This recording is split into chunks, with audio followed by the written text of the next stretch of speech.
Pourquoi disons-nous que Marie est l'Immaculée Conception, c'est-à-dire qu'elle est née et a vécu sans péché? Saint Paul dit, dans sa lettre aux Romains au chapitre 3, verset 23, « Tous sont péchés et sont privés de la présence glorieuse de Dieu. » Pourtant, selon la foi catholique, Marie, la mère de Jésus, en vertu d'une grâce exceptionnelle, n'a jamais connu le mal, ayant été conçue sans être marquée par le péché originel. C'est cette immunité absolue qui est appelée Immaculée Conception. Au-delà du caractère, en quelque sorte, négatif de cette définition, ce que l'Église entend affirmer, c'est l'exceptionnelle sainteté de Marie qui n'a jamais refusé à Dieu la plus petite preuve d'amour.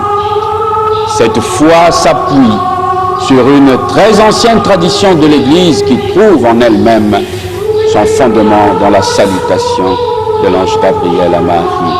Salut, pleine de grâce. Nous appelons grâce ce pouvoir que Dieu a pour guérir notre esprit, pour le disposer à croire et pour que le geste d'amour vrai naisse spontanément de nous. Nous appelons grâce tout ce qui a son origine dans le Dieu vivant, mais doit germer sur notre terre. Lisez le psaume 85, verset 11. Marie est vraiment pleine de grâce et Dieu l'a préservée du péché dès l'instant de sa conception. Jésus, qui est sans péché, ne pouvait pas naître d'une femme qui aurait été souillée par la tache du péché. Les chrétiens ont toujours cru en la parfaite pureté de Marie, la toute sainte. Mais le titre d'Immaculée Conception leur posait un problème insoluble. Jésus est le sauveur de toute l'humanité, dont fait partie Marie. Mais, si Marie est toute sainte dès l'instant de sa conception, comment Jésus peut-il être son sauveur? Ni Saint Bernard, ni Saint Thomas d'Aquin, ni Saint Bonaventure ne surent résoudre cette apparente contradiction. C'est le théologien anglais Dunscoe qui réussit à expliquer clairement la question en reconnaissant à Marie le bénéfice d'une rédemption anticipée, c'est-à-dire préservatrice de la part de son Fils.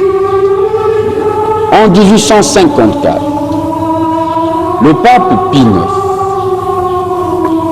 en reprenant l'explication de Dunscoe, proclama le dogme de l'Immaculée Conception.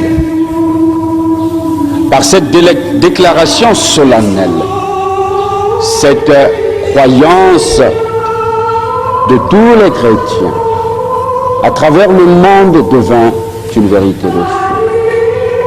4 ans plus tard, par un concours frappant de circonstances, cette définition allait recevoir aux yeux du monde catholique une étonnante confirmation.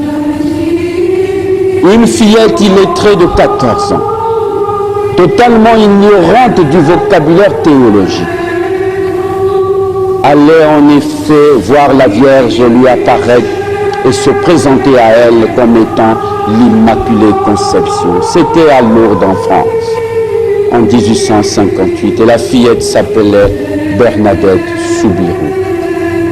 Marie approuvait ainsi la foi des chrétiens en son Immaculée Conception.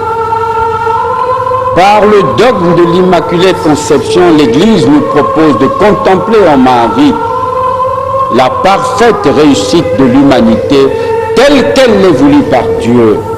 Notre modèle est Marie, une jeune fille qui dit oui, une fois pour toutes à Dieu, qui est restée fidèle à sa parole et n'a jamais cessé d'avoir foi en son Fils.